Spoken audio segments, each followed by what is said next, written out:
नमस्कार मित्रांनो, वंदे मातरम. वास्तवावर बोलू काहीतरी या माझ्या शृंखलेमध्ये पुन्हा एकदा आपलं स्वागत. मी आपला मित्र राजेश वासंती साबाजी किळसकर. मित्रांनो, अजितदादा पवार जाऊन वर्ष झालेलं नाही आहे आणि त्यानंतर सुद्धा अजितदादा पवार यांच्या त्या मृत्यूचा कसा काय फायदा उचलायचा, कसं काय अजितदादा पवार यांच्या मृत्यूचा भांडवल करायचं, हेच त्या शरदचंद्रजी पवार राष्ट्रवादी काँग्रेसच्या नेत्यांनी ठरवलेलं आहे आणि त्याप्रमाणे तुम्हाला ते दिसून येत असेल. मित्रांनो, आता अजितदादा पवार यांचा मृत्यू झाल्यानंतर पोटनिवडणूक होणार आहे. आता हे पोटनिवडणूक होते की यांची पोटदुखी होते, आणि हीच पोटदुखी ह्या जयंत पाटलांच्या वक्तव्यातून तुम्हाला दिसून आली असेल. हे पोटनिवडणूक नाही तर ही पोटदुखी आहे. मग ही पोटदुखी त्यांनी दाखवली आपल्या त्या मुलाखतीतून, हे लक्षात घ्यावी. पोटनिवडणूक नसून पोटदुखी आहे. आताच जयंत पाटलांनी एक मुलाखत दिली झी 24 तासला, आणि त्याचे चीफ एडिटर प्रमुख जे संपादक आहेत त्यांनी मुलाखत दिली, सुतार म्हणून कमलेश सुतार. आणि त्यांना एक प्रश्न विचारला की अजितदादा पवार यांनी काय निर्णय घेतला होता. आता तो कुठला निर्णय? विलनीकरणाचा. मित्रांनो, त्याच्यावरती जयंत पाटील काय म्हणाले की हे अजितदादा पवारांनीच नक्की केलं होतं विलनीकरणाचं. ते काय म्हणतात, अजितदादा पवार यांचा हा निर्णय होता. मित्रांनो, एक हास्यास्पद गोष्ट आहे, कारण 2 दिवसापूर्वी अजितदादा पवार यांची मुलाखत झाली होती, म्हणजे त्यांच्या मृत्यूच्या 2 दिवसा अगोदर. त्या दरम्यान अजितदादा पवार यांनी स्पष्टरित्या सांगितलं होतं, जेव्हा हाच प्रश्न त्यांना विचारण्यात आला होता की तुम्ही विलनीकरण कधी करणार. अजितदादा पवारांनी ते स्पष्ट नाकारलं होतं.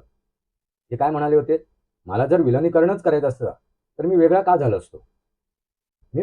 असतो. हा त्यांनी समोरच्या त्या पत्रकाराला त्यांनी उत्तर दिलं. मग अजितदादा पवार यांनी स्पष्टरित्या ते अमान्य केलं होतं विलनीकरणाचं. पण राष्ट्रवादी शरदचंद्रजी पवार ह्या पक्षाचे जे नेते आहेत, विलनीकरण ही माळ जपत आहेत. आणि हे रोहित पवार तर वेगळाच एक राळ उठवली त्याने, ते म्हणजे संशयित मृत्यू, घातपात वगैरे वगैरे. मित्रांनो, घातपात झाला असेल तर त्याचा फायदा नक्की कोणाला होणार आहे?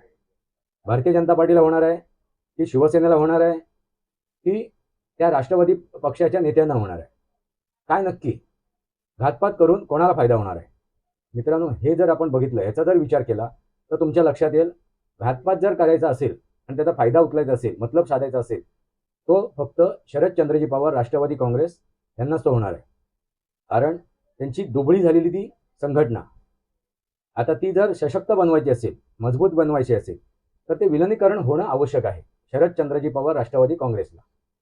मग आतापर्यंत तुम्हाला जे रडगाणं गायलं जाते, शेवटची इच्छा, अजितदादा पवारांची शेवटची इच्छा. मग अजितदादा पवार हे आजारी होतेत का? ते मृत्यूशय्येवरती होतेत का? की त्यांनी आपलं मृत्यूपत्र लिहून ठेवलं होतं की ही माझी शेवटची इच्छा आहे विलनीकरण होणे. शेवटची इच्छा हा शब्द ज्यावेळी उच्चारला जातोय, याचा अर्थ अन्य कोणीतरी त्यांची शेवटची इच्छा लिहून ठेवली होती, म्हणजे त्यांचा शेवट करायचा आणि ती इच्छा अंमलात आणायची. सरळ साधी गोष्ट आहे. मग शेवटची इच्छा याचा जो उल्लेख होतोय प्रत्येक वेळेला, हा उल्लेख करणारे कोण आहेत? तर शरदचंद्रजी पवार राष्ट्रवादी काँग्रेसचे नेते, लक्षात आलं का? आणि त्यांची कन्या, शरद पवारांची कन्या, आणि आता खुद्द शरद पवार सुद्धा म्हणतात शेवटची इच्छा. म्हणजे शेवटची इच्छा ही कोणाच्या मते आहे? हा सरळ साधा प्रश्न मी विचारतोय तुम्हाला, माझ्या व्ह्युअर्सला, माझ्या श्रोत्यांना. तुम्ही जरा आपले मत कमेंट बॉक्समध्ये मांडा. म्हणजे शेवटची इच्छा अजितदादा पवारांची होती की शरद पवारांची होती? याचा अर्थ शरद पवारांनी शेवटची इच्छा अजितदादा पवारांच्या मुखी जर घातली असेल, त्याच्या मागे मग ते पूर्ण करण्याचं कुकर्म हे सुद्धा शरदचंद्रजी पवारच करू शकतात. मग तो जर घातपात असेल तर तो घातपात कोण करू शकतो? हे सरळ साधी गोष्ट आहे मित्र. मग त्या रोहित पवारांनी आपल्या आजोबांना प्रश्न विचारावा, हा घातपात कसा काय केला गेला? कारण आम्हीच त्यांना दुःख होते त्या रोहित पवारांना की अजितदादा पवार यांचा मृत्यूचा ते शोक करतायत, आता दुःख करतायत, आणि वेगवेगळ्या मंचावर जाऊन तो घातपात कसा आहे हे सांगण्याचा प्रयत्न करतायत.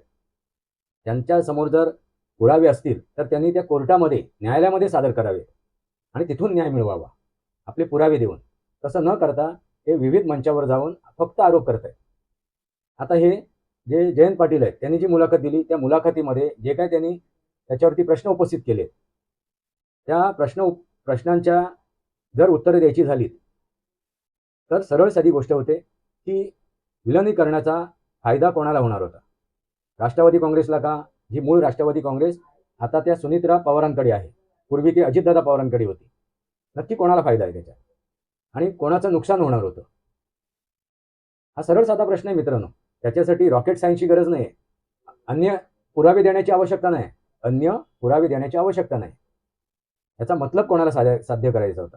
हा मी प्रश्न तुमच्यासमोर ठेवतोय, मांडतोय. तर तुम्हीच उत्तर द्या आता. आता जी मुलाखत दिली, दीर्घ मुलाखत दिली, प्रत्येक प्रश्नाला त्यांनी उत्तरं दिली. मित्रांनो, ही जी मराठी मीडिया आहे ना, इलेक्ट्रॉनिक मीडिया, ती आजपर्यंत जे काय करते त्याच्यावरून संशयास्पद निर्माण होतोय. कारण ती जाहिरातबाजी करते. लोकसभेच्या निवडणुकीमध्ये सुद्धा जाहिरात केली त्याने, विधानसभेच्या निवडणुकीमध्ये सुद्धा जाहिरात केली त्याने, आणि आता जी महानगरपालिकेची निवडणूक झाली त्याच्यामध्ये सुद्धा त्यांनी जाहिरात केली. शरद पवार हा एक ब्रँड, ठाकरे हा ब्रँड. मित्रांनो, जाहिरातबाजी. मला तरी असं वाटत होतं की दोन विरोधी पक्ष लढत नाहीये, एका विरोधी पक्षाबरोबर ही पत्रकारिता लढतीये.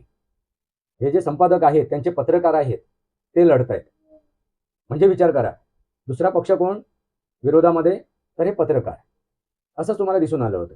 कारण जे विरोधी पक्षाचे नेते आहेत ते निवडणूक लढवताना दिसले नाहीत. म्हणजे लक्षात घ्या, आता सुद्धा तेच प्रश्न उपस्थित करायचे, त्याच्यावरतीच चर्चा करायचा. हा जो त्यांनी घाट घातलेला आहे ह्या पत्रकारांनी, ह्या मराठी वृत्तवाहिनी संस्थेने, त्याच्या मागचा उद्देश काय आहे? त्यांच्या मनात जर संशय आहे त्या वृत्तवाहिनी संस्थेने, तर त्यांनी सुद्धा पुरावे द्यावेत, सबळ पुरावे द्यावेत, ठोस पुरावे द्यावेत. तसं न करता फक्त ते आरोप करतायत. मित्रांनो, ही दिशाभूल करणं, संभ्रम निर्माण करणं, आताच ते राहुल गांधी किंवा हे राष्ट्रवादी शरदचंद्र पवार उभाटाचे नेते, हे त्या विधानसभेच्या बाहेर आणि संसदेच्या बाहेर सिलेंडर घेऊन बसले आणि काय सांगतायत? सिलेंडरचा म्हणजे एलपीजीचा तुटवडा आहे, पेट्रोलियम पदार्थाचा तुटवडा आहे. तो त्यांनी सिद्ध करावा ना. तुम्हाला भारतामध्ये कुठे किंवा महाराष्ट्रामध्ये, मुंबईमध्ये हा तुटवडा दिसतोय का? म्हणजे ही जी मुलाखत दिली, प्रदीर्घ मुलाखत दिली, त्या मुलाखतीमधून एकच गोष्ट स्पष्ट होते की कोणाला मतलब साधायचा होता, कोणाला स्वार्थ साधायचा होता, विलिनीकरणामुळे कोणाचा फायदा होणार होता आणि विलिनीकरण नाही झाला तर कोणाचं नुकसान होणार होतं. याचं उत्तर त्या जयंत पाटलांनी द्यावं किंवा त्या शरदचंद्रजी पवार राष्ट्रवादी काँग्रेसच्या नेत्यांनी द्यावं. मित्रांनो, ही स्पष्ट गोष्ट आहे. त्याच्यासाठी आडगावला जाऊन, पेडगावला जाऊन हा विषय मांडण्याची आवश्यकता नाही आहे. तुम्हाला काय वाटते? आपले विचार कमेंट बॉक्समध्ये मांडा. याच्यातून, ह्या घातपातातून कोणाला फायदा होणार होता? याच्यावरती प्रश्न उपस्थित केलाय त्या रोहित पवारांनी, याच्यावरती प्रश्न उपस्थित केलाय ह्या जयंत पाटलांनी. तर हा घातपाताचा कोणाला फायदा होणार होता, कोणाचा मतलब साध्य होणार होतं, हे तुम्हीच ठरवा. आता मी तुमच्यासमोर त्याचे पुरावे मांडले, मोघम पुरावे मांडलेले. तुम्ही उत्तर द्यावं, आपले विचार कमेंट बॉक्समध्ये मांडावं. वास्तवावर बोलू काहीतरी. माझ्या शृंखलेला सबस्क्राईब करा, बेल आयकॉन दाबा. माझे विचार पटायचे लाईक करा, आपले विचार कमेंट बॉक्समध्ये मांडा. कृतसित कच. भारत माता की जय. वंदे मातरम. जय भारत, जय महाराष्ट्र, जय सनातन.